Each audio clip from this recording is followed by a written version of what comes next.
My name is Atara Israel, and I've been working with Yonina over here.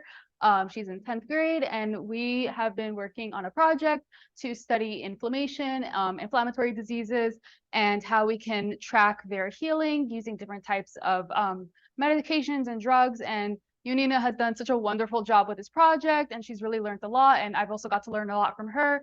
And I know she has big aspirations to be a doctor one day. And I hope that this project help you get to that one step. And yeah, take it away.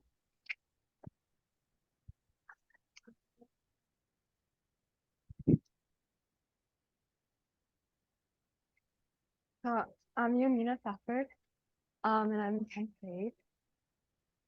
Next slide, please.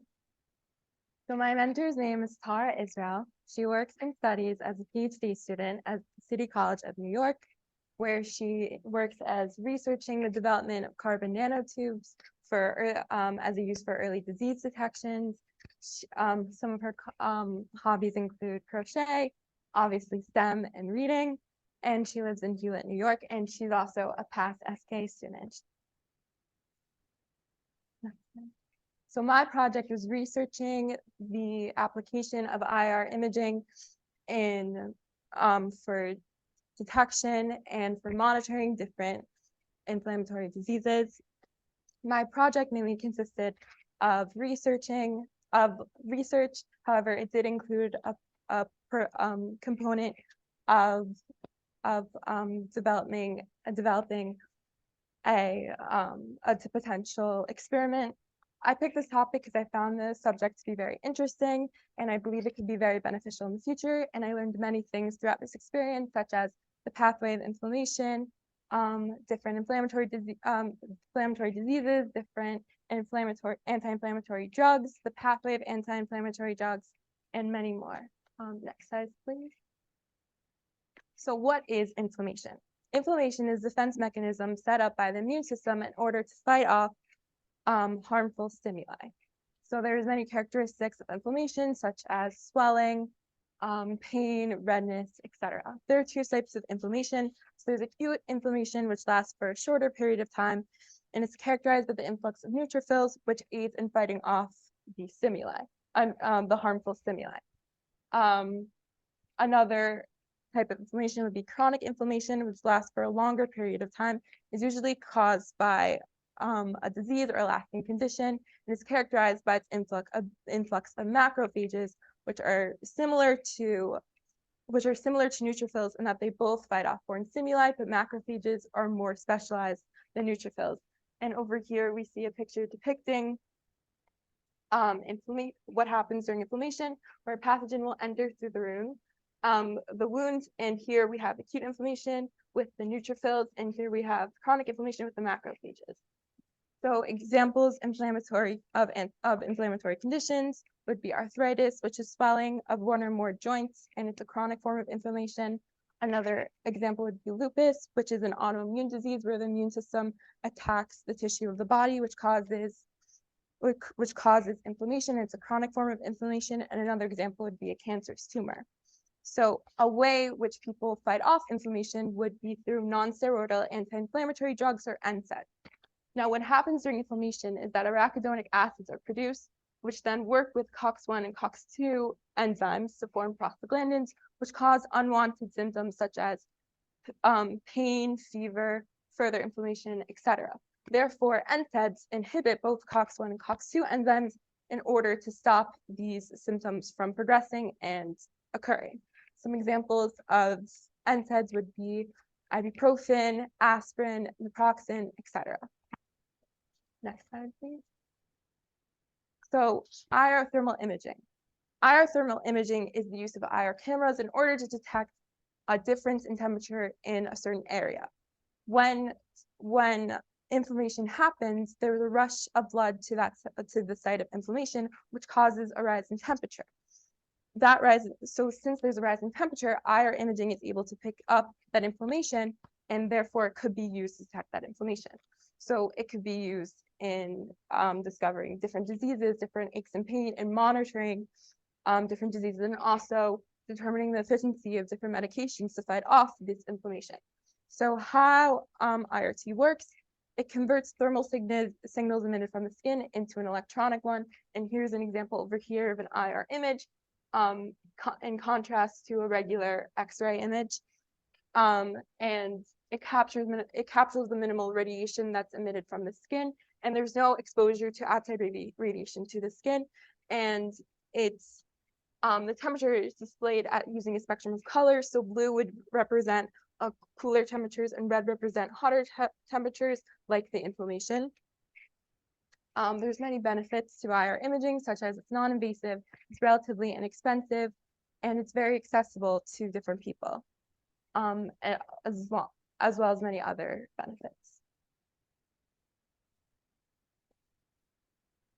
Next slide, please.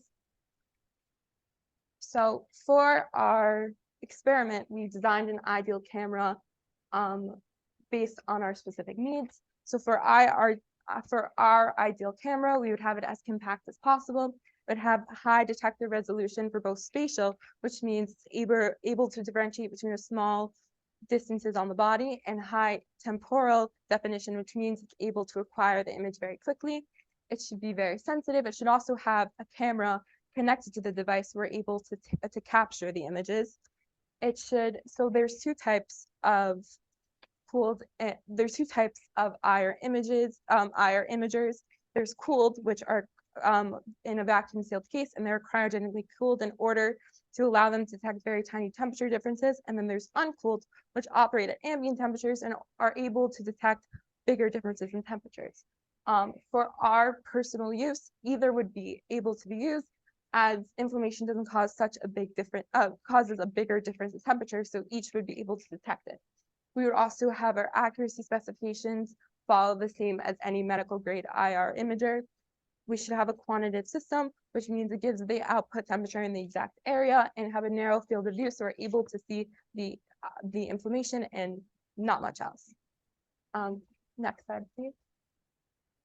So for our experiment, we will be tracking acute inflammation, more specifically a sprained ankle, and should take around 2 weeks. And we'll be comparing the effectiveness of different NSAIDs and how they treat and how long it takes to treat a sprained ankle. So we'll be using 3 types of cameras as displayed over here, and we'll be using 3 types of NSAIDs: ibuprofen, aspirin, and naproxen.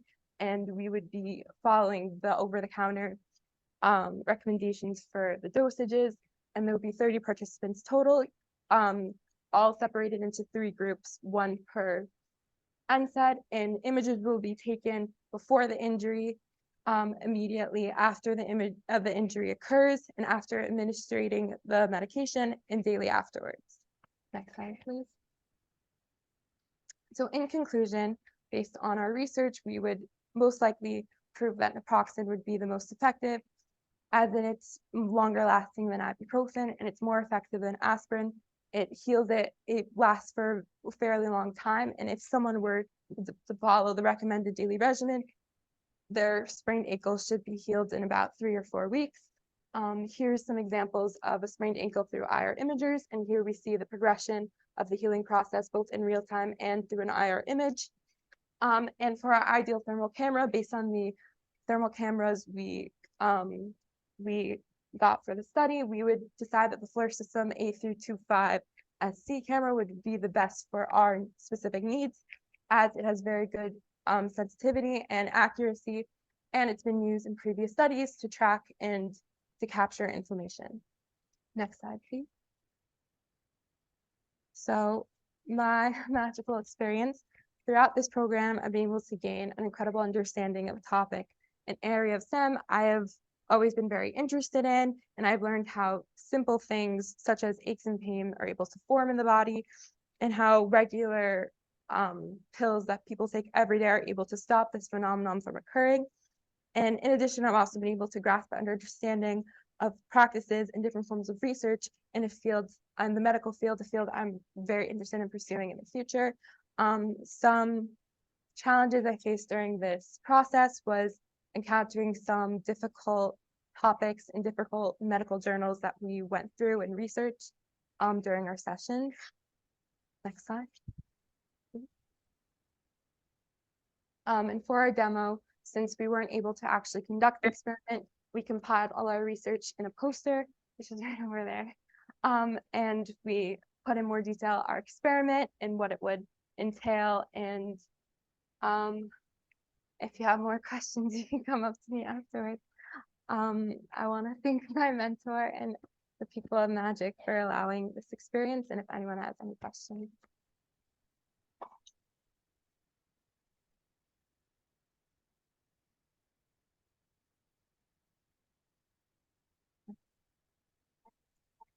I have a question. So how did you had 15 males and 15 females, and then you said you tracked from the injury.